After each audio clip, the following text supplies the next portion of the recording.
I'm Joshua Hamlin, lead instructor at Sigma 3 Survival School, and today I'm going to show you a trap that I learned from John McPherson, and we just call it the spring pole deadfall, or the McPherson deadfall.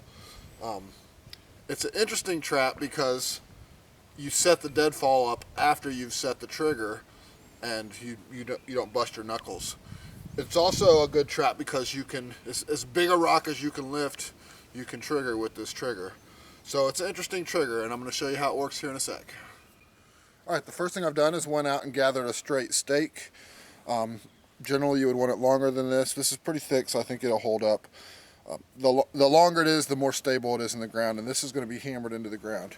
You won't be able to see this much. Now I'm tying a string onto the end of it. I smoothed out this end here, and I'm just tying a knot around it like so. It's got to be very tight and stable, so I'll just tie it a couple more times to make sure that it's stable. I'm just carving a notch around here for a string that will attach to the spring pole. This piece will be staked down into the ground. This will be almost at ground level. This piece will slide down, hook into this piece of string like so, and the pressure will be pulling that direction.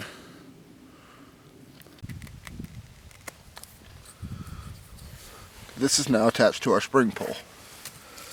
We have another stick attached to our spring pole also. This stick, and this stick is what's going to hold up the rock. But we'll use this stick last. First we got to get this hammered down into the ground. When you hammer this stick down into the ground, it's very important that it stays straight up and down. If it's curved in any way, it's going to cause the trap to trip.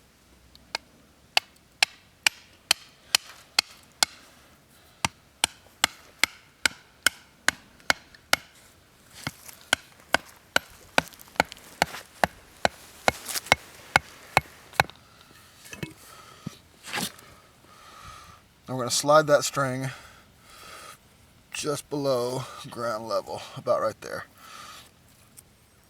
We're using this spring pole a little different than we do the other spring poles we showed you so far. This one's on the ground.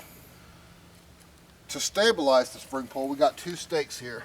You could also use two trees that are not too far apart, and that causes there to be tension here. Of course, we're using PVC because this is the trapping course and it's reusable over and over, easy for students to use, but you would use something like cedar, dead cedar, something like that with a lot of spring to it. Off of our spring pole we got two strings. We got one string holding the stick that holds up the rock, and we got one string holding our trigger. Notice that the strings are two different lengths.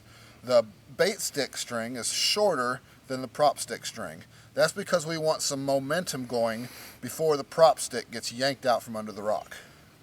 And I'll show you what I mean in a sec. To set this, you take this corner here and you stick it right down here in this piece of cordage, like this, round on round, so this is very sensitive. Also, you're going to have your bait tied around or stuck in here or in between these two somehow, so that this has to be jostled to pull the bait out.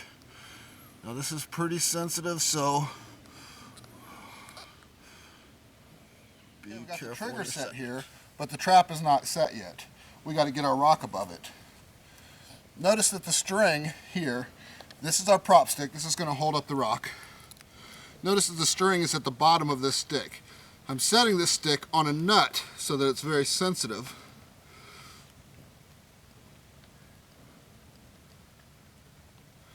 Don't want it to sink into the ground.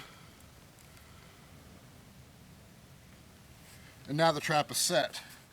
Of course, you would fence this whole trap in like you would any deadfall trap to make the animal come to the side that you want him to. We'd want him to come in right here to get that bait. As he did, he would jostle this stick. It would yank off, pull the rock out, crush his head. And I'll show you.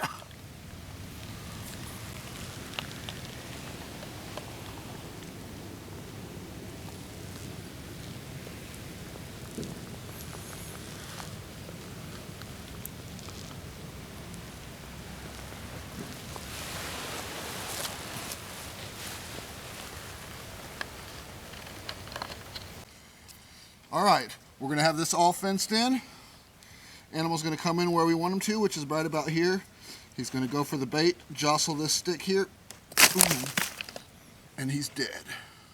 One of the reasons that the McPherson Deadfall is such a great trap is because of how large deadfalls that you can use and how easy they are to set. Now, this isn't as quick as a Paiute or a split stick. It will take you at least 3 times as long to build this trigger setup, but like I said, it is easier to set, larger deadfalls, and it is a very sensitive so that trigger. was the McPherson Deadfall, a great trap. I've used it a lot over the years. It's very successful for me. It catches big game. If you like our videos, please share them with your friends, share them on other survival forums. Let's spread the self-reliance movement. Thanks for watching.